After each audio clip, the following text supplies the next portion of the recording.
Welcome to the Hoops of Christ podcast, a podcast about making an impact on and off the court, finding out what people's mission is. I'm very honored right now to have my brother, the very esteemed Phil Handy of the Los Angeles Lakers. Phil, welcome in, brother. Big Phil, man, appreciate it. It's a pleasure to be here with you, man. No, I love it, man. And we got to actually officially meet last year at the Committed to the Craft conference. And there was a few things that really my first impression of a person picking up someone's energy. And I'm gonna be honest with you, man. When I met you, the first 5 minutes, I got it. I understood why you were Phil Handy. And guess what? We weren't on the court. It wasn't about basketball. It was you as a man and how you treated people because you didn't know me from a can of paint. And one thing I really appreciated about you where you were asking me questions about my program, how you could serve the coaches. And, you could have had me at an arm's length, but I appreciate how you were transparent about that. And during the conference, I thought it was amazing how every single person, kids, men, women, they came up to you and you looked them in the eye and you gave them all the attention, man. And I just want to tell you, man, that's something that stuck out the most to me and I respect about you, man. No, I appreciate that, Phil. I think, look, man, the game of basketball is just that, right? It's a game. And I think in the world that we live in, um, I want to use the word fandom, stardom, all of these different words that you can think of. Sometimes I forget myself that the NBA is a separate entity, and people look at that entity with a glamorized lens. And so for me, I'm just like, man, this is a game of basketball. We've been playing this game since we were kids. This is something that we love, and it's to me, I think it's a privilege. It's not a it's not something that's just given to it. I feel privileged to be able to coach basketball and earn a decent living from it. So for me, man, I've always just tried to keep that in perspective about where I come from, how I was raised, and my parents have always tried to teach me about the respect of others, treat others how you want to be treated. So, man, I appreciate that. I think it's just a good representation of how I was raised. So speaking of that, about your parents, this is a backstory. I love telling these backstories on a podcast. I got a hold of you. You committed to it. I was actually in a snowstorm, an ice storm in Nashville, and I got the okay. So I was like, yeah, we running the event because I got my brother Gary Baker, who you love. I got Phil, Rob jumped in and I was like, I got the dream team, right? And then I believe your manager said, hey, they really want to send Phil somewhere overseas to do an event. And dude, you didn't know me yet, but to this day, I look at it as an act of grace. You said, no, I gave Phil Morrison my word. I was going to be at his event. And I heard the story. I would love for you to tell this about when you went to college, you wanted to go somewhere, but your father said, no, your word is bond, man. All the man has is his reputation and his word. Um, And I always looked at that story and I got why you committed and you followed through with me, man. Tell me that story. yeah, man, my dad was he's straight old school, man. Born and raised in Louisiana. Basketball to him was that was you need to get a job. My dad was always, you need a job. 12 years old, he was on a farm driving a truck, doing real work. I one of my good friends in college was at a local junior college. We were crosstown rivals. Hawaii was recruiting me. I had a plethora of schools, man. And you're in college, everybody wants to take their visit to Hawaii, man. Shit, I'm going to Hawaii. I'm gonna get out to this island. Let me get out to the island and get some of this sunshine. And they brought me out on my visit. They were heavy on me, man. And it was almost kind of like I was like, man, how do I get these dudes off my tail? This was, at the time, I was going to commit to Cal Berkeley, go play with Jason Kidd and Lamont Murray, in my backyard. So I Wow. went on my visit. They were pressuring me on my visit, like, hey, we don't really bring people out here unless they're serious about coming here. They were trying to get me to sign when I was there, and I was like, nah, I can't do that. I got to go home. And my parents told me not to sign. And so I got back home, and they were calling me every day, Phil, just every day. And I'm like, all right, coach, listen. One of my best friends, he's a point guard over at San Francisco City College, doesn't have a scholarship. If you guys are willing to sign him, I'll come to Hawaii. So I didn't think they were going to do it. Like, the kid's a good player, but I didn't know if they had scholarships. I was just throwing it out there, Phil, trying to get him off my trail. Man, they were like, Phil, we're going to call the college coach. We're going to get some film on him. We'll get back to you. Man, they called me back 2 days later. They signed him first. They went out. they went out. Smart. They went out and signed him, and I was like, "Oh snap! This is going down." So, man, they were calling me. They couldn't reach me. The coach was like, "Hey, we're coming. We signed your friend. We are." He was in the Bay Area. We're in San Francisco. We're coming to your house. I was like, "Nah, man, this is not going down like this." I tried to disappear. Coach went to my house. My father was there. He Mm, told my dad the story of what happened and how he gave him my word and blah, blah, blah. And my dad was like, yeah, don't worry about that. Don't even worry about that. My son committed to you. He's going to follow through on his commitment. So sure enough, I come home. They're sitting on the couch. My dad is like, what is this I'm hearing about you giving this man your word, and now you're trying to back out of it? He can't find you. You know, you told these people you were gonna go to that school, you were gonna sign that contract and go to that school, and that's mm. how I ended up going to Hawaii. You know, by that me giving them that word of, hey, you sign my buddy and I'm coming. My dad made me stick to it, man, and that was a lesson that I had to learn the hard way. Now look, I went to Hawaii, had a great career there. Wasn't my choice though, and it taught me something about, man, be careful what you say, be careful what you tell people. If you can't follow Mm. through on it, then definitely do the best you can to not say something that you can't complete. And that just kind of stuck with me, Phil. Look, I'm not perfect. I've still made a lot of mistakes in my life, but my father definitely, my parents definitely instilled in me, hey, look, you tell someone something, you better follow through on it to the best of your ability. So that was that wasn't a hard choice for me, even though it was some NBA stuff and Lakers stuff. They wanted me to go someplace, and I just said, like, I can't. I have another commitment that I committed to, and it was ended up being a great event, man. I was very happy to be a part of it with you.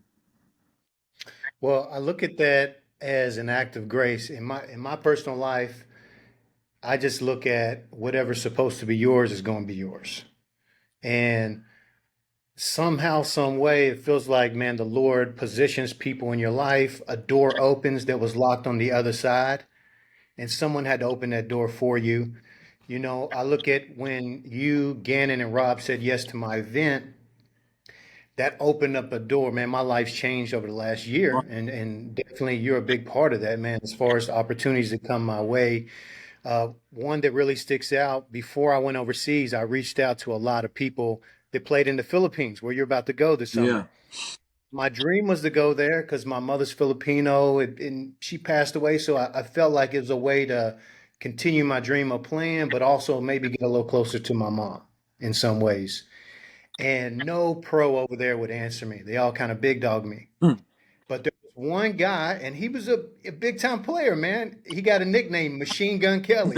Kelly, yeah, shout out Kelly Williams. You might meet him when you're over there. He took the time, wrote a very detailed message, has the same energy of you, man. Listen, this is how God works. Years later, my first scrimmage game in the Philippines was against his team, and he was warming up on the other side. Man, I walked straight across the court, shook his hand. I said, man, you don't remember this or know who I am, but you took the time to write me a message. And I'll never forget that, man, because that was the encouragement I needed that moment. God used you. And that was an act of grace, man. I'm sure there's a lot of stories like that. Can you think of a person who, an event happened, they opened a door for you, right place at the right time, where you're like, man, I'm not the Phil Handy you see today, this evolution, if it wasn't for this person or this event? yeah, man. I have a lot of those people in my life.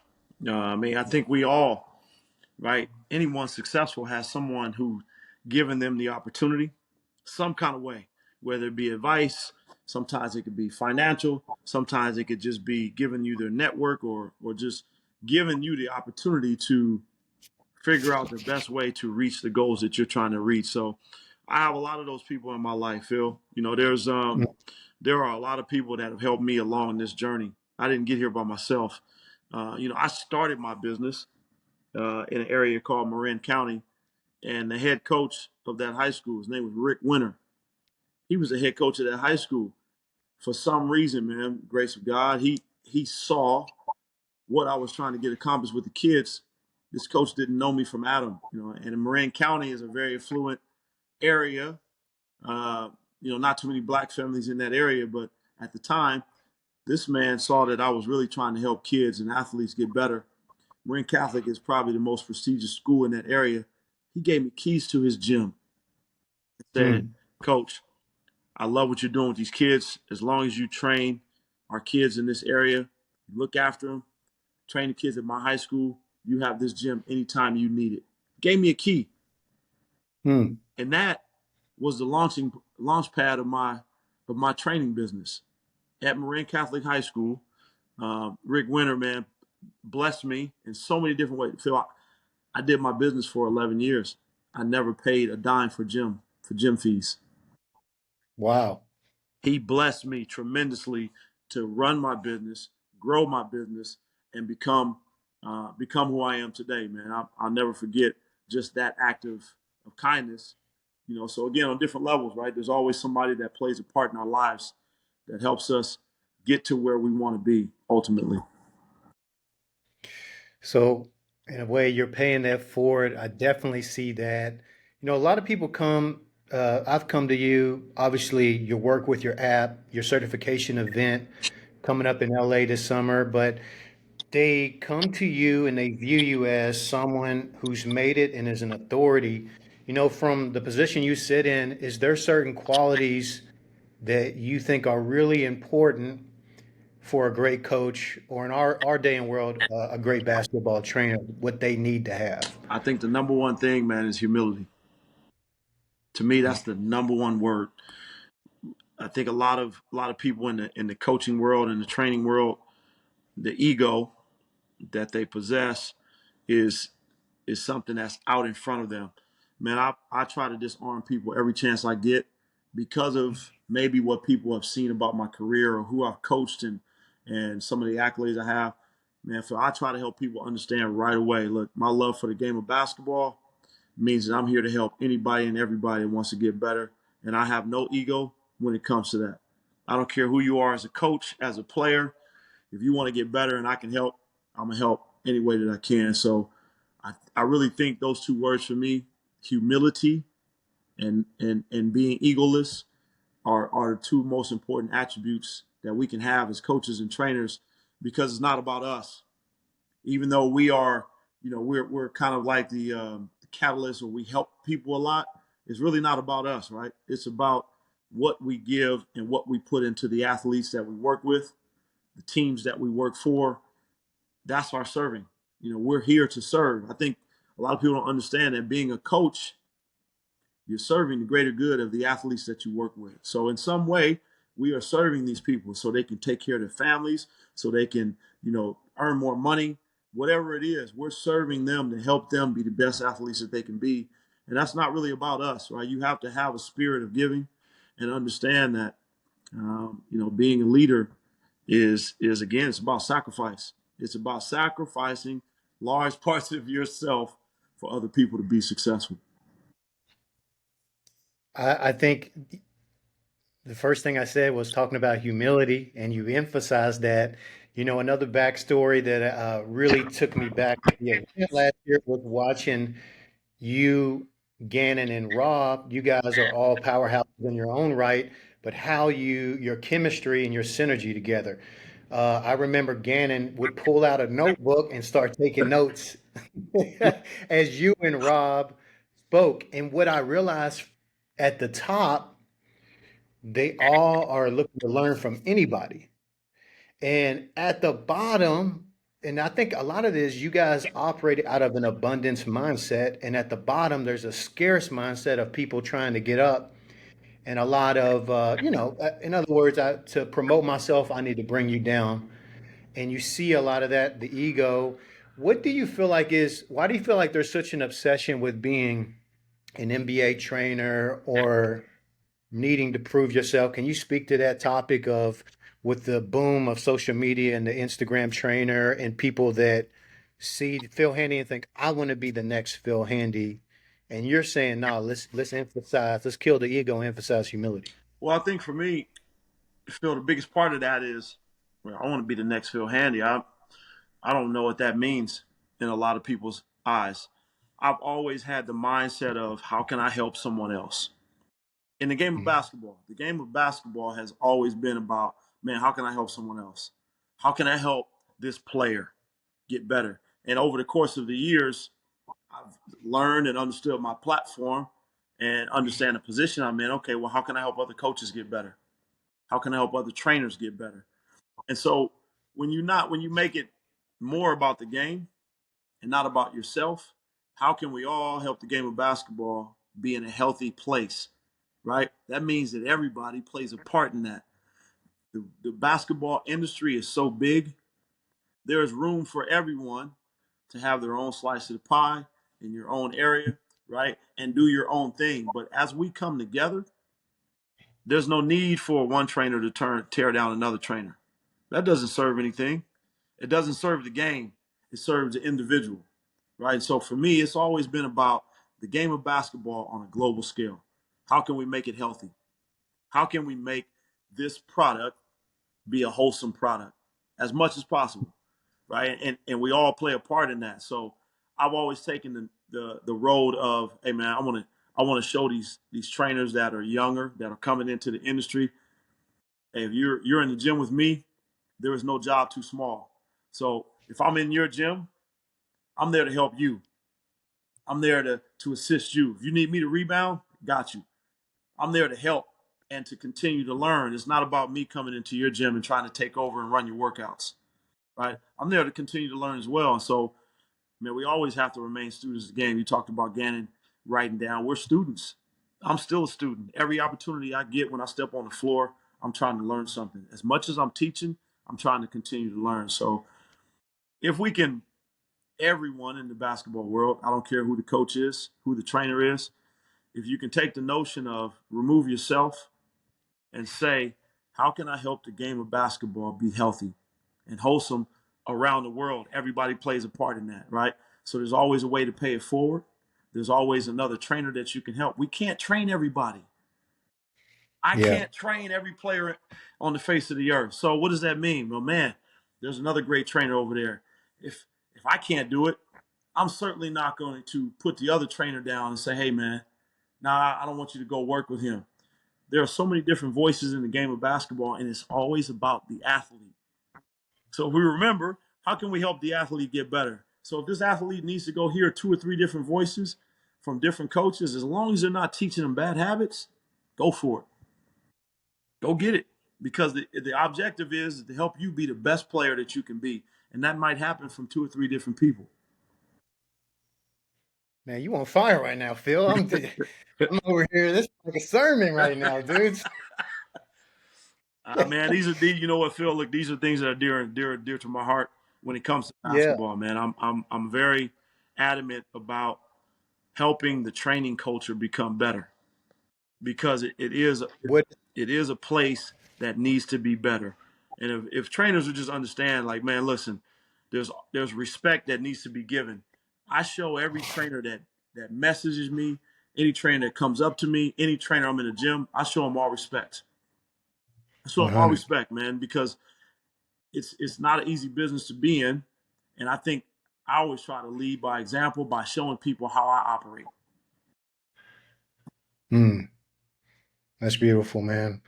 Let me close up on this question. After the conference last year in Louisville, you sent me a voice message. And to prep for this interview, I listened to it. I sent it to Ryan, my business partner with the conference, and he texted me back, man, that still gives me chills. And what it was I was hosting the event And you, Gannon Baker, Rob Fodor was obviously our headliners, a lot of great coaches. But doing that event, the thing that you spoke into my life and these other two who I look up as some of my basketball heroes right now is you confirmed that I have my own lane, that to continue to be Phil Morrison. And you have a special gift. You bring a spiritual aspect to the game and a desire to teach. And hearing that from someone like you and G and Rob, it showed me that who I am, I need to focus on that and go all in on what I call being a basketball missionary. That's my mission. Mm. I don't need to be Phil Handy. I don't need to be Gannon Baker. I can learn from these gentlemen. I can take away the humility, but at the end of the day, God designed me to be who I am. And that gave me the confidence and a launching pad.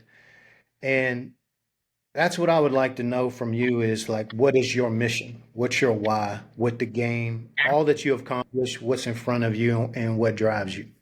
Yeah, man, my why. I feel that's a great question. Gives me chills. I feel like God. I feel like God put me on this earth to teach people life lessons through the game of basketball. Mm. The game of basketball is a vehicle, but when I started my training business, right, it was the premise of it was to help young athletes build confidence.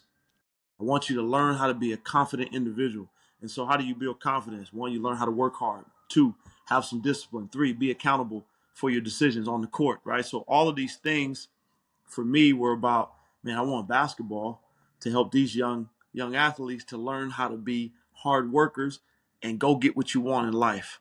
So, if you can commit yourself to being an athlete. You come in for 2 hours and you lay everything out on the court. Work as hard as you can, leave it out there. You're gonna get the results. Some kind of way you're gonna get the results. And I feel like all of that stuff is just kind of morphed. Basketball has been the vehicle for me to be able to inspire people, motivate people, and then really just help people understand that putting in the work is that's not a it's not a nerdy thing, man. That's how we have to live. Be responsible for your own habits every day. And so the game of basketball has been the launching pad for that for me. My why of helping people figure out their lives through the game of basketball in some kind of way. Teaches you life principles, man. Phil, man, I'm gonna speak a word to you, man. You're anointed, brother. You're anointed. I think people look at you and they see, oh, that's the guy that trained with Kobe. He trains Braun. He trained with Kyrie. And as if the players came to you, man. And I really look at it like, no, God sent you in their life. When I met you, I got why players trust you. And it wasn't about the basketball. I definitely sensed that it wasn't just about the basketball.